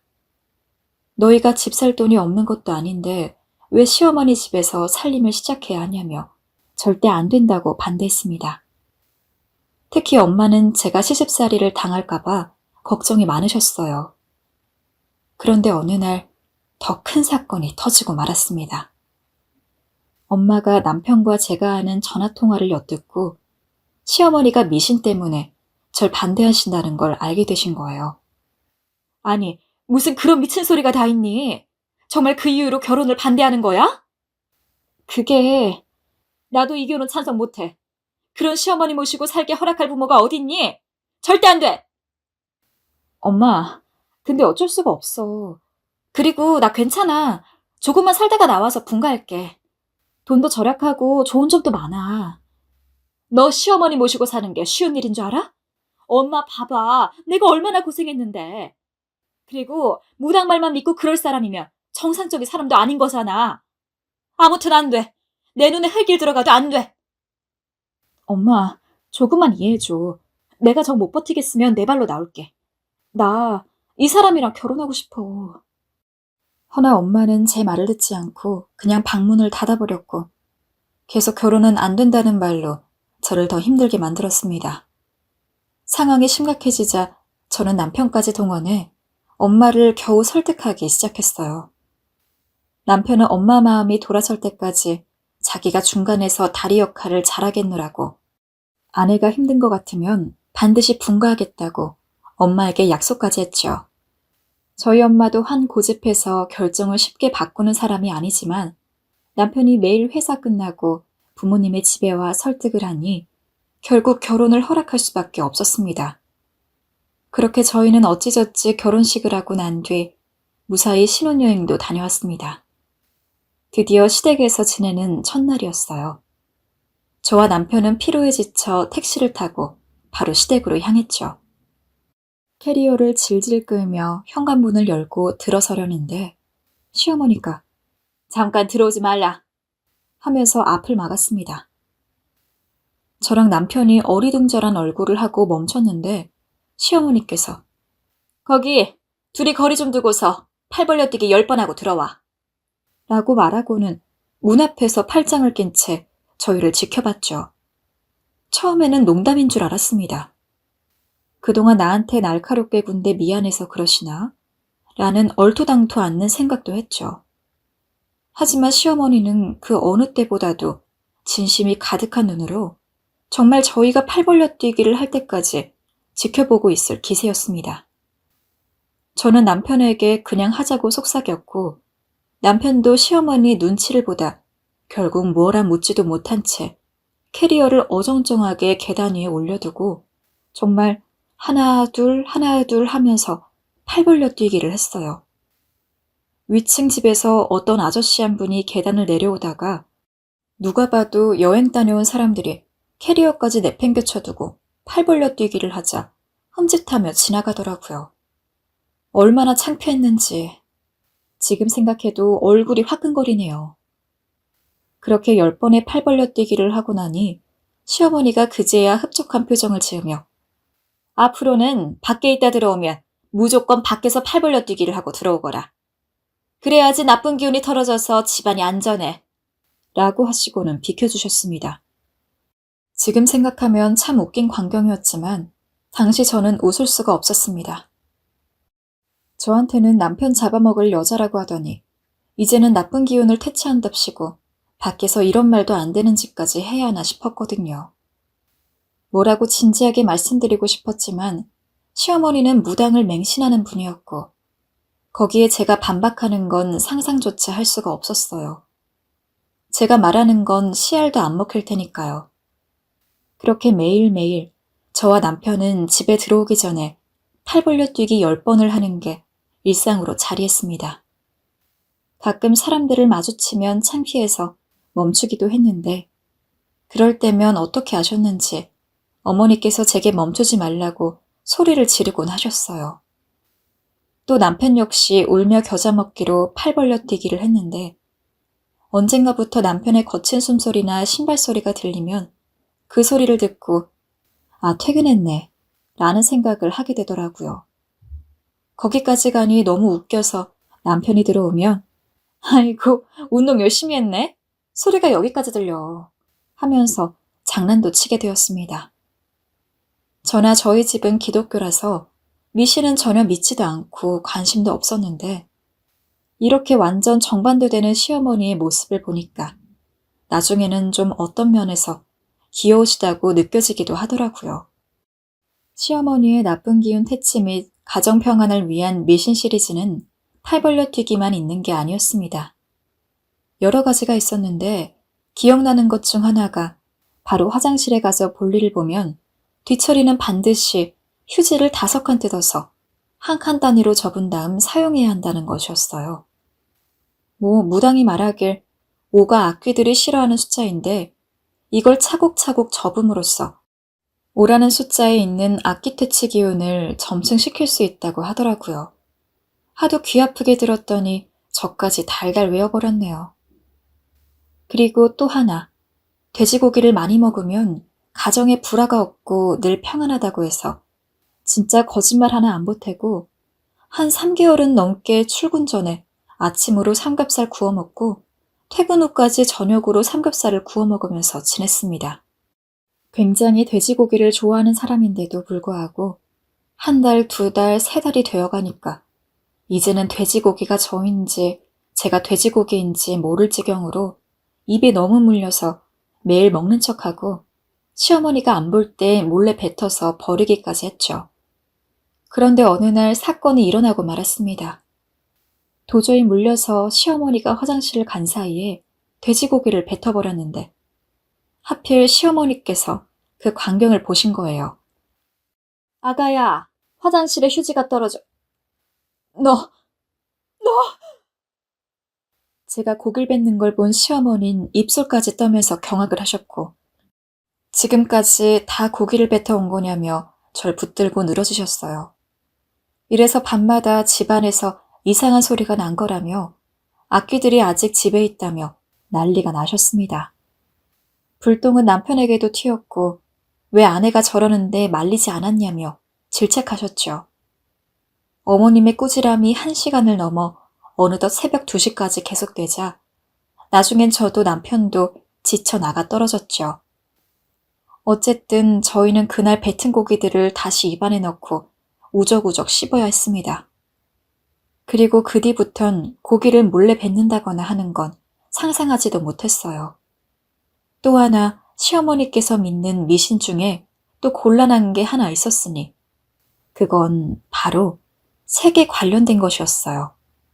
어머님께서는 음기를 막아주는 색이라 하여 붉은색에 굉장히 집착하셨는데 그것 때문에 뭐 하나를 사도 붉은색이 들어간 것들을 사려 하셨어요. 저는 개인적으로 튀는 옷을 좋아하지 않아 직장에 갈 때도 최대한 깔끔하게 입는 편인데 자꾸 제게 붉은 원피스를 입히려 하시고 심지어 잠옷도 붉은색 꽃이 들어간 것으로 챙겨주시더라고요. 대체 어디서 이런 옷들을 사는지 모르겠지만 붉은색 원피스를 입고 직장에 가야 할 땐 사람들 시선이 1분 1초의 간격으로 느껴져 정말이지 민망했습니다. 또 집안 전체에 붉은색이 들어간 물건들도 너무 많은지라 잠깐 밤에 화장실을 가려 할 때마다 흠칫흠칫 놀라곤 했죠. 어머님 반대로 음기를 상징하는 검은색은 굉장히 불길하다고 생각하셨어요. 그래서 장례식을 가야 하는 피치 못할 사정이 아니라면 제가 검은색 블라우스나 바지를 입는 걸 탐탁지 않아 하셨습니다. 한 번은 제가 아침에 시간이 없어 검은색 원피스를 입고 회사에 출근했는데 그날 어머님께서 친구분들과 고스톱을 치다가 많은 돈을 잃으신 모양이었어요. 시어머니는 팔 벌려 뛰기를 하고 들어오는 절 보더니 네가 검은색 옷을 입고 돌아다니는 바람에 부정을 탔다며 절 크게 혼내시기 시작했습니다. 내가 뭐라 했니? 검은색 옷 입고 다니지 말랬잖아. 그럼 부정 탄다고. 너 때문에 부정 타서 지금 내가 미옥이한테 다 이긴 거 한 번에 판이 뒤집어졌잖아. 네? 어휴, 다 이겼는데 진짜. 네가 검은 옷을 입고 딱 들어온 순간 그 순간 내가 패를 잘못 냈잖아. 이걸 어쩌면 좋아. 3만 원이나 이렇게 생겼네. 제가 너무 바빠가지고 아무 옷이나 주워 입었는데 그게 하필. 아유, 얘 미자 또 그러네. 네가 운이 없어서 진 걸 가지고 뭘 또 며느리 탓하면서 성을 내니. 그 망할 무당말 좀 고만 믿으라니까. 어머님의 친구분들이 옆에서 말려주신 덕분에야 저는 어머님의 눈초리에서 벗어날 수 있었지만 친구분들이 없었다면 생각만 해도 아찔하네요. 어찌됐든 그날은 그놈의 검은 옷 때문에 한 3시간에 걸쳐 타박을 듣고 난 후에 저녁을 준비할 수 있었습니다. 저희 어머니 정말 대단하시죠? 여기서 끝난 줄 알았겠지만 마지막으로 하나가 더 있습니다. 저희 시어머니께서 어느 비 오는 날엔 지하철역에서 강아지가 혼자 떨고 있었다면서 강아지 한 마리를 데리고 들어오시는 거예요. 강아지 몸에선 냄새도 나고 있었는데 시어머니께선 아무렇지도 않은 듯 지극정성으로 강아지를 씻기고 사료까지 챙겨주시더라고요. 속으로 저는 우리 어머님께서 마음이 여리시구나 하고 생각하고 있었는데 글쎄 이번에도 미신 관련된 이야기였더라고요. 무당의 악귀를 쫓기 위해선 아무래도 영특한 동물이 하나 필요하다며 집에 강아지를 들이라고 한 겁니다. 그러다 길에서 강아지 한 마리를 발견하게 됐고 시어머니는 이게 하늘이 정해준 운명이라 생각하며 데려온 것이었죠. 문제는 어머니께서 이 강아지를 너무나 귀하게 대하신다는 점이었어요. 우리 집을 지켜주는 존재라면서 강아지 산책시키기부터 배변 치우기까지 저희에게 다 시키더라고요. 솔직히 직장 다녀오면 피곤하고 움직이는 게 싫은 날도 있잖아요. 그런데 저희 시어머니는 강아지 건강을 위해 꼬박꼬박 산책을 시켜야 집안이 건강해지는 거라고 주장하셨고 저희는 어쩔 수 없이 피곤한 몸으로도 매일 1~2시간씩 산책을 시키고 와야 했습니다. 거기다 고급 사료에 고급 샴푸, 고급 목줄. 시어머니는 강아지에게 아낌없이 모든 사랑을 다 주셨어요. 참 시어머니의 사랑을 듬뿍 받는 강아지를 보다 보면 개팔자가 사람 팔자보다 낫구나 하는 생각이 절로 들더라고요. 그러던 어느 날 시어머니께서 강아지를 데리고 산책을 나가시다가 그만 목줄을 놓쳐버리시고 만 거예요. 저희 강아지가 워낙 잘 먹어 힘이 좀 셌는데 어머니께서 한 손으로 목줄을 잡고 다른 한 손으론 물을 잠시 먹다가 강아지 무게를 그만 감당하지 못하시고 놓쳐버리신 모양이었어요. 시어머니는 저희에게 엉엉 울면서 전화를 하셨고 이를 어쩌냐며 난리가 나셨습니다. 어머님, 일단 진정하시고요. 제가 남편하고 바로 나가서 찾아볼게요. 진정하게 생겼니? 이제 우리 집안이 쫄딱 망하게 생겼는데. 우리 집 지켜주는 애가 사라졌으니 그게 무슨 징조겠어. 그게 뭘 나타내는 거겠냐고. 아휴, 대체 이게 무슨 일이야. 시어머니는 진정하라는 저희의 말에도 계속 눈물을 쏟아내셨고 나중엔 이러다 쓰러지시는 거 아닌가 걱정이 될 정도로 오열을 하셨어요.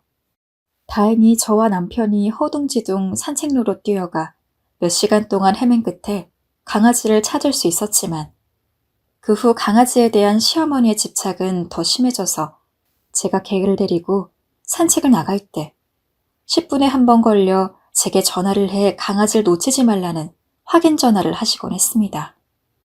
또 강아지 건강 상태에도 전보다 예민하게 반응하셔서 제가 감기 걸렸을 땐 약 먹으라는 말이 전부였는데 강아지가 아프니 눈물까지 흘리며 안고 병원으로 뛰어가시더군요. 신발을 짝짝이로 신은 줄도 모르고 그 뒷모습을 보니 참 그땐 어쩐지 조금 서럽기도 했습니다. 저희 부모님이야 제가 이런 일을 경험하고 산다는 걸 알면 기절초풍하실 거니 시어머니가 어떠냐 물을 때마다 그저 좋다고 괜찮다고 말하곤 했지만 속으로 길 가는 그 누구를 붙잡고 정말 하소연을 하고 싶은 심정이었습니다. 남편은 제게 미안해 눈도 맞추지 못했고요. 얼마나 미안했으면 오히려 연애 때보다 결혼한 후 더 잘해주더군요. 그래도 제게 미안해하고 공감해주는 남편이 있었으니 정말 시어머니의 이런 집착들을 버틸 수 있었던 것 같습니다. 그리고 틈이 날 때마다 전 시어머니에게 잘 보여 하루빨리 분가해야겠다는 생각이 들었습니다.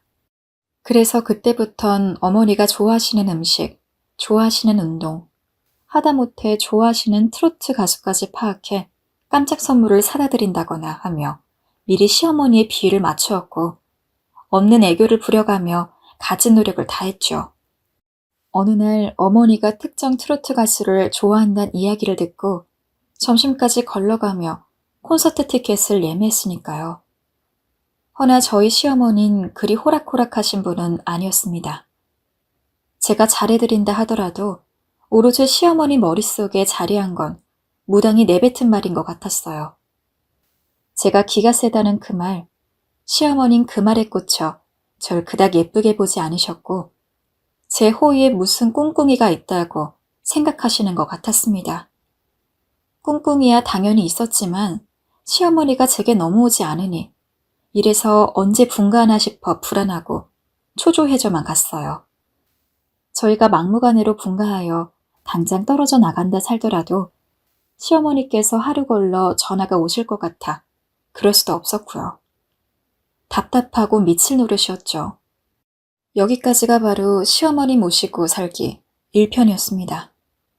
허나 같이 산 지 6개월이 넘어가자 이상하게도 당황스럽고 맞추기 힘들었던 이 모든 것들이 같이 살다 보니 그냥 또 저러시는구나 하고 넘기게 되더라고요. 어머니께서 옷을 바꿔 입으라 해도 화장실 휴지칸을 확인하실 때도 어느덧 그냥 무던하게 웃으며 넘기게 되었고 가끔은 거울을 보다 그런 제 모습을 발견하곤 스스로 좀 놀라기도 했습니다. 남편도 우스갯소리로 사람이 적응의 동물이라더니 너무 빨리 적응한 거 아니냐면서 절 놀리기도 했죠. 정말 남편의 말대로 전 시어머니와 같이 사는데 생각보다 빠르게 익숙해져 가고 있었습니다. 왜였을까요? 생각해보면 시어머니는 그래도 제게 시집살이를 시킨다거나 동서와 비교를 한다거나 하는 꼬인 구석은 없으셨습니다. 흔히 시집살이를 하면 떠올려지는 것들을 하지 않으셨어요. 그저 미신에 대한 집착이 심하셨을 뿐이었고 그걸 저희에게 강요하는 것뿐이셨죠.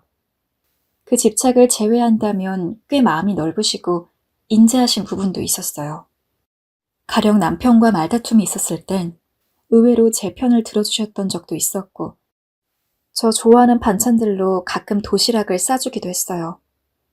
장보거나 저녁 만드는 일도 저 시키지 않고 본인이 다 하시려 했고요. 무당의 말이 아니었다면 어쩌면 정말 좋은 관계를 맺을 수도 있는 분이셨죠. 그래서인지 같이 사는 스트레스가 점점 줄어들더라고요. 그런데 제가 결정적으로 시어머니에 대해서 이거 심한 거 아닌가? 라고 생각하게 된 계기가 있어요. 바로 저의 임신과 관련된 이야기죠. 저희는 결혼 직후부터 아이를 가지려고 노력을 했는데 뭐 때문인지 아이가 바로 생기지는 않았어요. 사실 임신에 아주 목을 매지는 않았기 때문에 그렇게까지 철저하게 노력했다고는 말하기 힘들겠지만요. 아무튼 시어머니도 저희한테 매일같이 아기 이야기를 하다가 어느 날부터는 놀라울 정도로 아이 이야기를 안 꺼내더니 갑자기 무당에게 다녀온다고 말을 했습니다.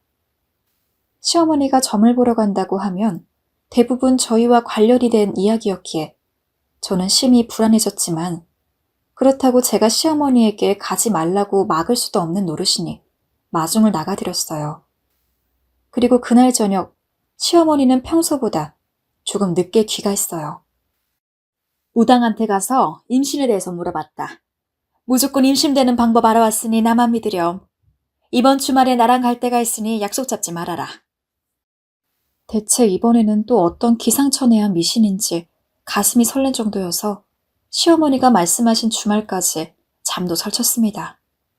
시어머니와 약속한 날 시어머니는 밤 11시쯤 돼서야 저와 남편에게 얼른 가자. 거리가 좀 있으니 운전해야 한다. 고 말하며 불이 나게 준비를 하셨습니다. 저와 남편도 얼레벌레 옷을 입고 차를 타서 시어머니가 말씀해 주시는 방향으로 차를 몰고 갔죠. 한 30분쯤 지났을까요? 목적지에 도착해서 내리니까 엄청 음산한 공동묘지였습니다. 저는 미신은 안 믿어도 귀신은 믿는지라 무서워가지고 남편 팔만 붙잡고 있었는데 시어머니가 대뜸 절 향해 말도 안 되는 이야기를 하시는 겁니다. 옷 다 벗고 속옷만 입거라. 네, 어머니? 당시는 겨울이었습니다. 그것도 한창 최고의 추위를 자랑해서 매일 뉴스마다 한파특보가 나오던 시기였어요. 저희가 공동묘지에 갔던 그날도 엄청 꽁꽁 싸매고 갔는데도 불구하고 손이며 발이며 온통 얼 것 같아서 죽을 지경이었는데 갑자기 속옷만 입으라니. 당최 이해가 안 가서 아무 말도 못하고 시어머니만 빤히 바라보고 있자니 시어머니가 이렇게 말씀하시더라고요. 속옷만 입은 상태로 이 공동묘지를 3바퀴만 뛰면 바로 임신한다더라. 내가 특별히 너희 생각해서 큰돈 주고 알아온 거니까 얼른 하렴. 며느리만 뛰면 된댔으니까 성주 넌 차에 그냥 들어와도 된다. 그동안 시어머니가 강요한 미신은 애교라고 생각이 될 정도로 저는 너무 충격적이었어요. 남편도 참다가 화가 났는지 시어머니에게 강하게 이야기를 했습니다. 엄마, 그게 무슨 말도 안 되는 소리예요. 그럼 무당이 죽으라면 죽을 거예요? 눈도 안 녹은 한겨울에 어떻게 발가벗고 공동묘지를 뛰어요? 뛰어야 해. 그래야 임신이 된다고. 아, 엄마 제발. 엄마 상식적으로 생각을 해봐요. 이런다고 무슨 애가 생겨요. 여기 와서 괜히 부정만 타지. 그만해요 좀 이제. 그런데 아무리 남편이 말해도 대단하신 시어머니는 꼼짝도 안 하더라고요. 남편은 계속해서 시어머니를 설득하려 했지만 시어머니가 들은 채도 하지 않자 하는 수 없이 본인이 저랑 같이 띄워주겠다고 했습니다. 저희는 서로를 보며 한숨을 푹 쉬곤 그렇게 그 추운 날에 훌렁훌렁 옷을 벗고 뜀박질을 시작했어요. 사지 멀쩡한 성인 남자와 성인 여자가 한겨울에 알몸으로 공동묘지를 3바퀴 뛰는 광경. 어떻게 보면 귀신보다도 더 무섭다고 할 수 있을 것 같네요. 돌아오는 내내 너무 추워 이가 달그닥거리고 그 여파로 며칠간 둘 다 심한 감기를 앓긴 했지만 시어머니는 저희에게 미안해하지도 않으셨어요. 외려 같이 점집 다니는 친구분에게 자랑까지 하시며 뿌듯해 하시더라고요. 참 놀라웠던 거는 그 달밤에 공동묘지 조깅을 하고 나서 실제로 2달 뒤에 저는 진짜로 임신을 했습니다. 물론 저는 이 임신이 절대 그날의 덕택은 아니라고 생각하지만 시어머니는 그러게 내가 뭐라고 했어. 무조건 된다고 했지? 라고 하며 엄청 기뻐하셨습니다. 내심 속으로 임신 자체가 축복받을 일이긴 하지만 시어머니의 미신에 대한 집착이 얼마나 강한지 알았기에 걱정이 되더라고요. 그래도 이제 임신도 했으니 시어머니가 더 뭐 시키지는 않겠지 라고 생각하며 적당히 맞장구를 쳐드렸습니다. 그런데 제 예상과 달리 시어머니의 행보는 거기서 그치지 않았습니다. 어느 날은 갑자기 굴을 먹어야 영지에 머리를 가진 아이가 나온다며 굴을 먹으라고 하더라고요. 하지만 저는 굴 알레르기가 있었습니다.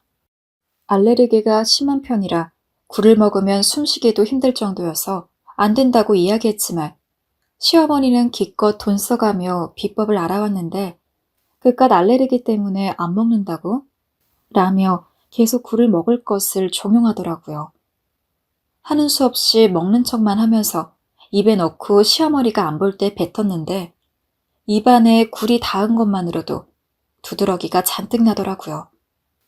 미신 믿다가 생명의 위협을 느끼는 거라고는 꿈에도 생각 못한 저는 이대로 가다가는 시어머니가 점점 저한테 무리한 요구들을 해올 것 같아서 특단의 조치를 취하겠다고 다짐했습니다. 괜히 제가 물으면 의심받을 수도 있으니 남편이 대충 둘러대면서 시어머니가 자주 가는 점집을 알아오면 제가 무당한테 가서 돈 주고 바지가랑이라도 잡고 부탁할 셈이었죠. 그렇게 남편을 시어머니에게 첩보 요원으로 보낸 뒤 얼마 지나지 않아서 남편이 메신저로 시어머니의 단골 점집 주소를 보냈고 저는 잠시 친구랑 만난다는 핑계로 밖을 나가서 은행에 들려 돈을 뽑고 바로 점집까지 택시를 타고 갔습니다. 혹시 예약을 해야 하나 걱정했는데 다행히도 바로 들여보내주더라고요. 전 들어가자마자 다짜고짜 돈 봉투를 건네면서 저희 시어머니 사진을 보여줬죠. 제가 이분 며느리인데요. 무당님, 제발 좀 저희 시어머니가 저한테 이상한 짓 좀 안 시키게 해주세요. 팔 벌려 뛰기에 고기 냄새가 빠지질 않고. 그러자 무당은 슬쩍 돈 봉투를 보는 것 같더니 자기 때문에 임신도 된 거라며 또 사기를 치러드는 거예요. 이번엔 저도 당당히 화가 났죠. 이보세요. 사기를 치려거든 제대로 치세요. 당신이 굶어가야 된다고 하는 바람에 저 죽을 뻔했다고요. 사람이 죽어야 정신을 차리겠어요? 무당집이 떠나갈 듯 고래고래 제가 소리를 치자 무당도 약간 수세에 몰렸다고 생각했는지 주춤거렸습니다. 저는 이때다 싶어 다시 무당의 팔을 붙잡았고 제 진짜 속내를 드러냈어요. 이건 어떨까요? 지금까지 해온 일들 때문에 저한테 있는 나쁜 기운은 다 빠졌는데 대신 시어머니한테 아군이 같다는 이야기하면서 이제 저한테는 아무것도 시키면 안 된다고 말씀해주세요. 그리고 지금부터는 시어머니가 아군을 떼기 위해 팔 벌려뛰기도 하고 공동묘지도 띄어야 한다고 말씀해주시면 안 될까요? 무당은 얼떨떨한 표정이었지만 돈봉투를 받고 알겠다며 고개를 끄덕였습니다. 저는 알터니가 빠진 얼굴로 개운하게 집에 들어왔고 며칠간 시어머니 눈치를 봤죠. 그리고 딱 3일 정도 뒤 시어머니가 조심스럽게 방에 있던 저를 부르더니 아가, 그때 그 공동묘지 다시 한번 가야 할 것 같은데 지금 괜찮니? 라고 하시더라고요. 드디어 그때 돈을 주고 수작을 부렸던 효과가 나타나는구나 라고 생각한 저는 아유 어머니 당연히 되죠 하며 누워있던 남편도 불러서 여보 어머니랑 같이 그때 그 공동묘지 좀 같이 가자. 운전 부탁해 하며 유유자적한 얼굴로 차를 타고 공동묘지로 향했습니다. 처음 갔을 때는 음산하기 그지없더니 그때랑은 처지가 달라서 그런지 공동묘지가 아주 꽃동산처럼 보일 지경이었어요. 공동묘지에 도착하자 시어머니는 머뭇머뭇하더니 속옷만 입은 채 팔 벌려 뛰기를 하고 그때 저와 남편처럼 공동묘지 몇 바퀴를 뱅글뱅글 돌았습니다. 간신히 웃음을 참으면서 돌아온 시어머니에게 어머, 어머니가 왜 그런 행동을 하세요? 라고 물으니까 시어머니는 무당이 네가 가진 애가 잘 크려면 친할머니 되는 사람이 본보기를 보여야 한다면서 그때 며느리가 뛰었던 공동묘지에 가서 며느리랑 똑같이 해야 한다고 그러더라. 그리고 이제 네가 가진 아구는 다 없어졌고 나머지는 전부 내가 하기 나름이라는데 아이고 그나저나 공동묘지 뛰는 게 이렇게 힘든 거였니? 라며 얼른 집에 가자고 저와 남편을 재촉했습니다. 그 뒤로는 어떻게 됐냐고요? 저한테 잔소리도 일절 안 하고 매일같이 하던 팔 벌려뛰기도 안 시키고 돼지고기도 제가 먹고 싶을 때만 먹을 수 있게 되었으며 화장실 휴지도 이제는 마음껏 풀어서 쓸 수 있습니다. 그리고 시어머니는 아직도 그 모든 미신을 철저히 지키고 있죠. 시어머니 딴에는 저희 아이 생각해서 그러시는 거니까 이제는 저한테 굴을 먹이고 공동묘지를 뛰게 한 원한은 다 없어진 상황이에요. 하지만 그렇다고 해서 그동안 제가 당한 게 없어지는 건 아니니까 조금 더 시어머니의 행동을 지켜보는 건 괜찮겠죠?